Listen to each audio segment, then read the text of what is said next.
Welcome to my channel on the best of fantasy. Is the book always better than the movie? This is a question that came to my little head as I was preparing for a discussion with Mike over at Mike's Book Reviews on Michael Crichton's Eaters of the Dead and the film based on that book, The 13th Warrior.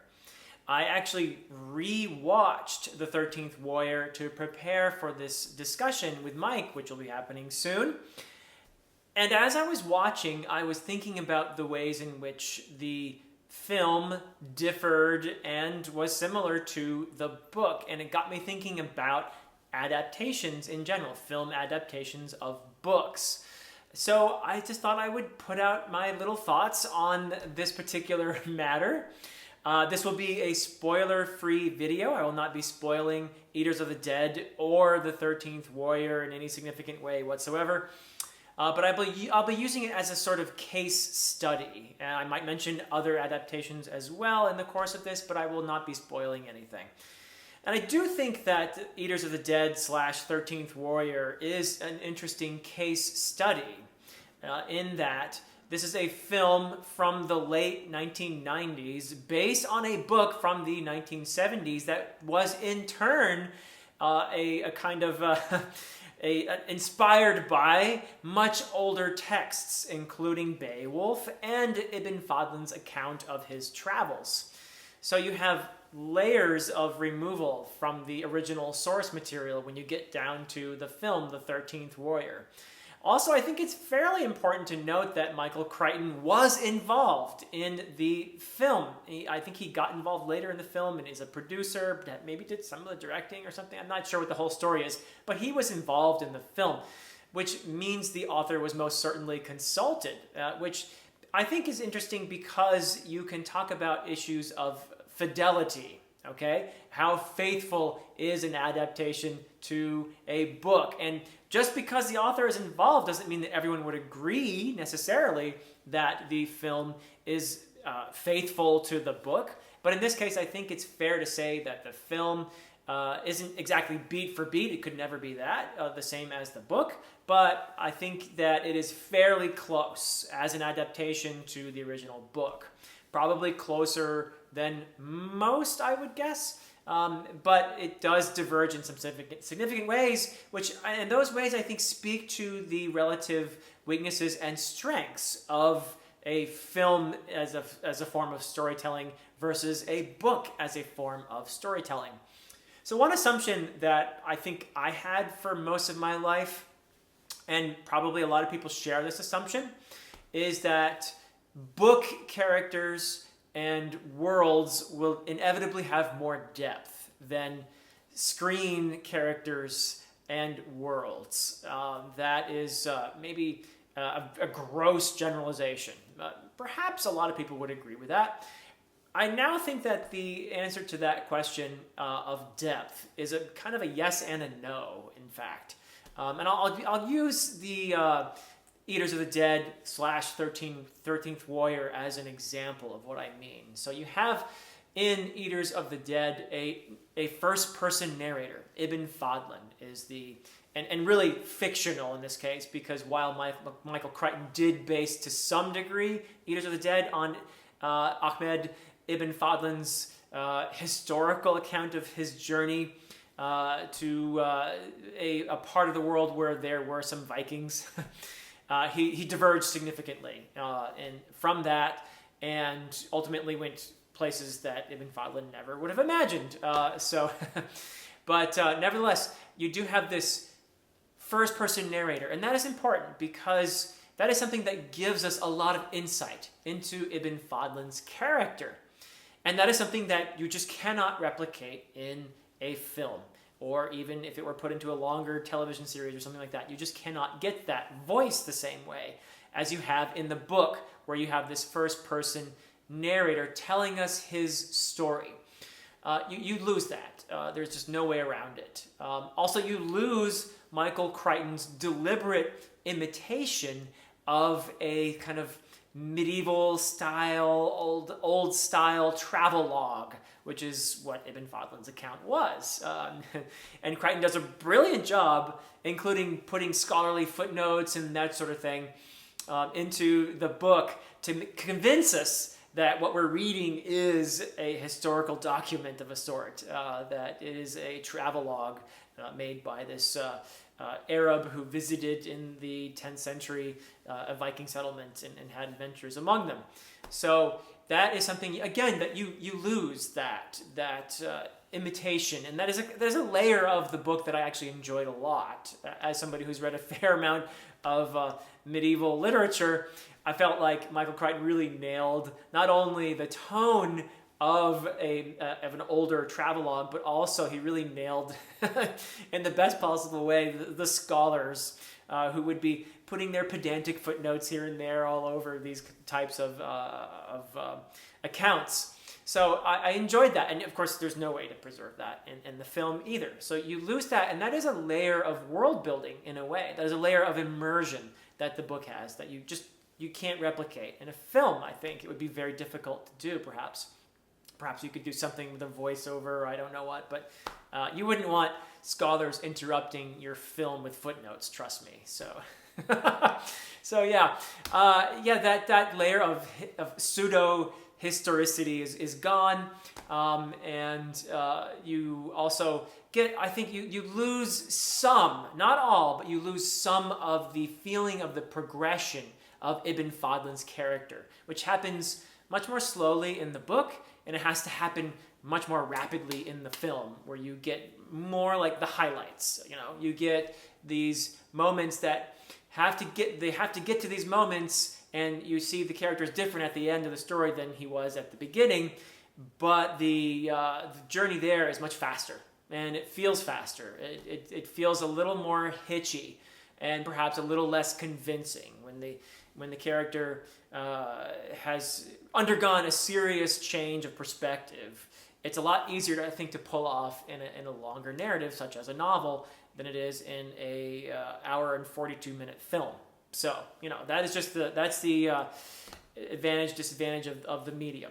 And there's just really no way around that.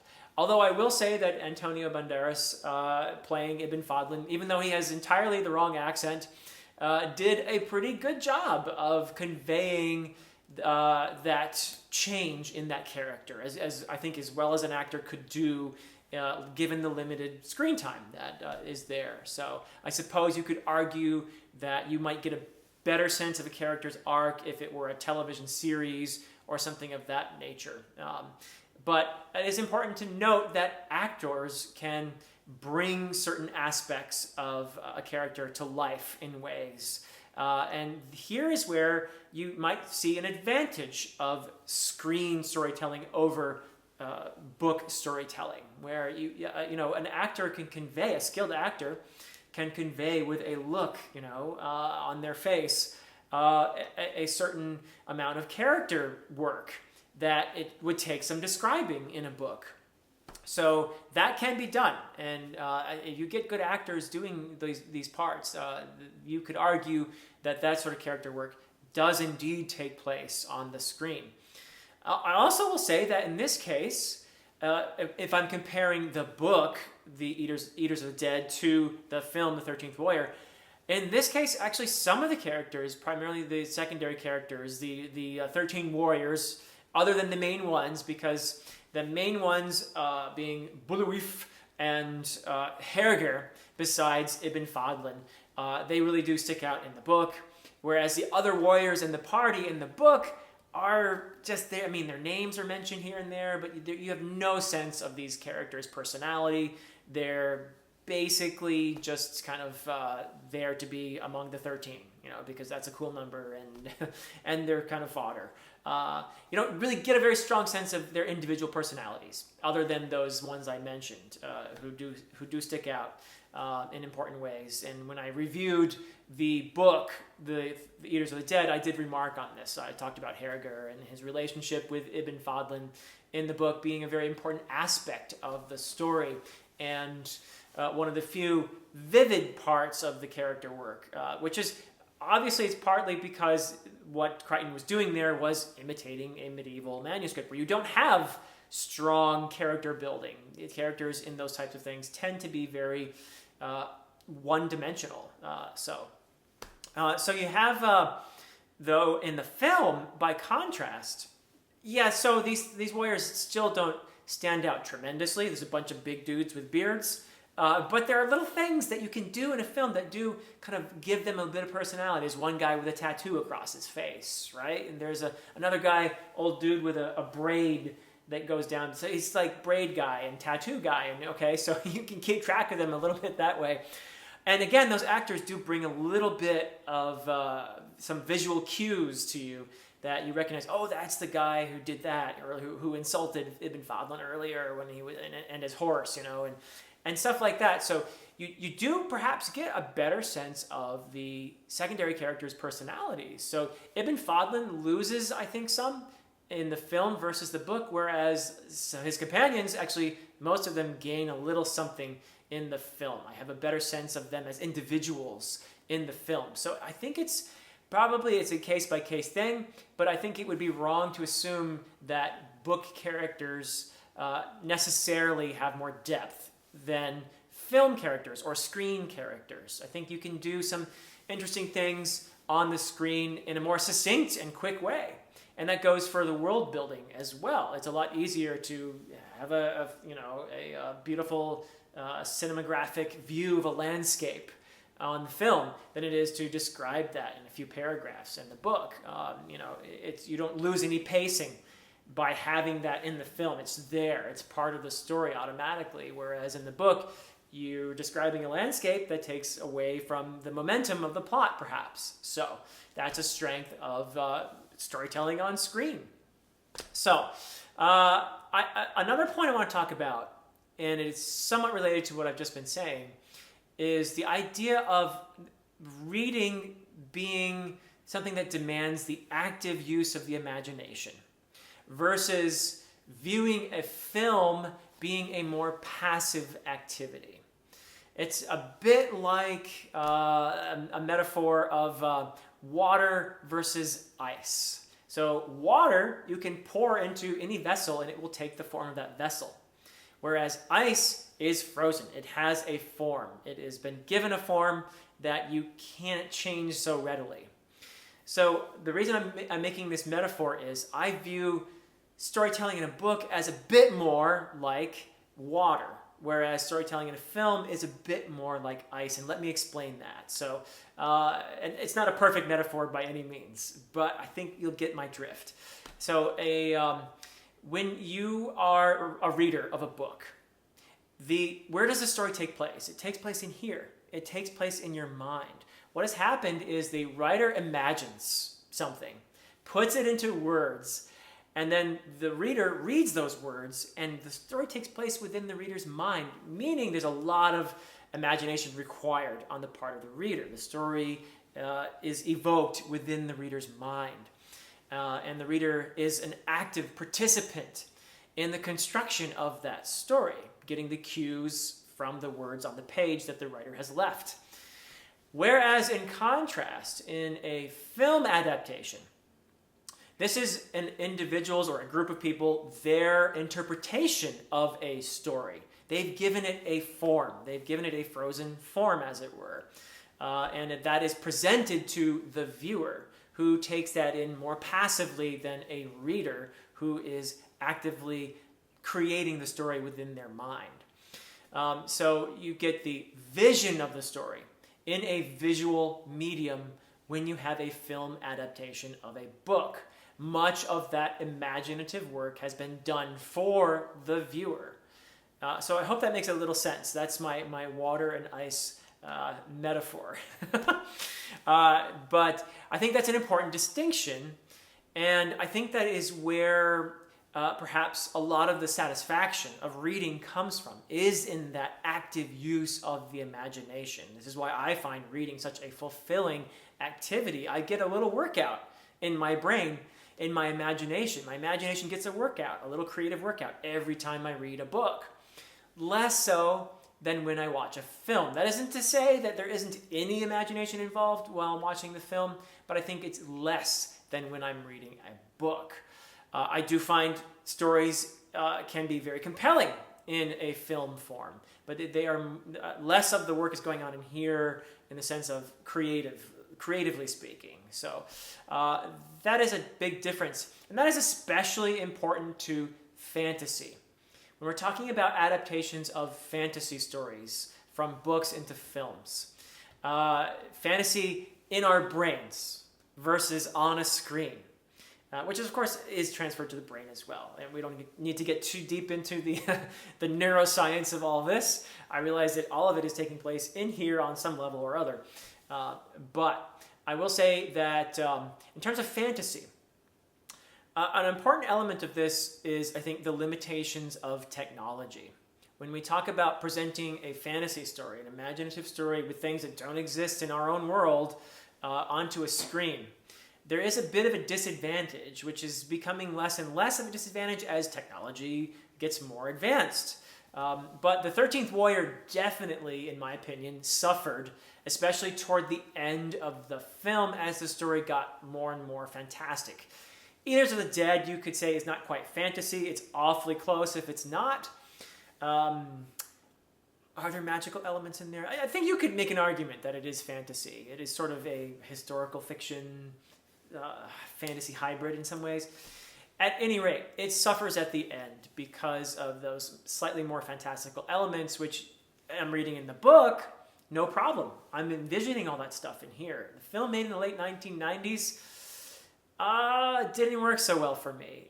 This is where I felt actually jarred out of the story, thinking, oh, this is not just low budget, but it's just that it's less convincing to me when you have those fantastical elements, and I guess say like a troll-like. I'm just making this up, okay? But you have a troll-like baddie in the story. It can all go on in here, no problem. But when you try to put that in a film where you have limited technology, you have some guy wearing a suit or something, or it's bad CGI, it's just like it boots you right out of the story, and it makes it a lot less compelling.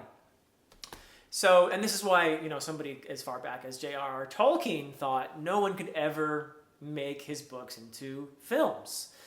Because he couldn't, obviously there wasn't that kind of technology back then. Yeah, you could have cartoons, which we did have. Some of us watched those growing up. But something like what Peter Jackson did, I don't think was something that Tolkien might have been able to conceive of in his lifetime, in terms of the technology enabling the convincing portrayal of what he had written in his books. So now I think with technology getting better and better, it is probably more feasible. Although a word of caution on that, better technology doesn't automatically equal better or more convincing storytelling. Just look at the Hobbit films, which came later by Peter Jackson, versus the Lord of the Rings films, which were earlier. And presumably the technology had advanced by the time they made The Hobbit. And I don't think too many people would argue that The Hobbit is the Hobbit films, the trilogy they made, are better films than the Lord of the Rings films. I think that's a pretty universal consensus that Lord of the Rings is a very successful film versus The Hobbit, which was way more advanced technologically speaking, not so much. So technology doesn't necessarily automatically equal great storytelling. There has to be more to it than that. There has to be a skill in putting that story onto the screen, and care, and great acting, and so many other elements as well. So technology, I think, is best viewed as a tool. I also would like to say that the best adaptations, in my mind, or let's just put it this way, the adaptations that I find the most interesting and compelling tend to be the ones that take a lot of liberties, that tell, in some ways, their own story, keeping an obvious nod or link to the original material thematically and in other ways, but going off on their own in ways that play to the strength of the screen medium versus the strengths of the book medium. A couple of good examples might be The Green Knight, which is an adaptation of Sir Gawain and the Green Knight, a 14th century poem. I think that it is a good adaptation, and it tells a compelling story. It carries over many of the themes from the original poem in terms of the questioning of chivalry. And it does so in a way that speaks to a modern audience very successfully. Another one I recently watched is The Northman, which is a film based in large part on the account of Amleth told by Saxo Grammaticus in the Gesta Danorum. And this again takes massive liberties and takes inspirations from other places, primarily really Icelandic sagas. But there's a few nods to Shakespeare's Hamlet, which was also based on Saxo Grammaticus's Amleth story, and other inspirations as well. And it tells its own story in a way, with obvious thematic links, such as vengeance and that sort of thing, to the original material. So these are good examples of, I think, very well done adaptations that diverge in significant ways from their source material. Whereas I think attempting to replicate a book on a screen is a dangerous thing to do. That level of fidelity to the original could inhibit good storytelling, in that it doesn't necessarily play to the strengths of a screen form of storytelling. So yeah, those are my thoughts in general. And perhaps I'll talk about this a bit more when I talk with Mike about Eaters of the Dead, more specifically, and perhaps the 13th Warrior as well. But those are sort of general thoughts about adaptations that have been percolating in my head as I was watching the 13th Warrior, and thinking about others who've done videos on this topic, like A.P. Canavan on A Critical Dragon, who's done probably a much better job than I just did talking about adaptations. He has quite a few videos on the topic. So if you're curious about his thoughts on adaptations, it's a great place to check out. I think he said some very interesting things about how successful adaptations can work. So those are my general thoughts on this, and I'd love to hear what you think about books versus films. Are the books always better? What are some films that maybe are better than the books that they're based on? So love to hear your thoughts in the comments. Feel free to leave them there, and until next time.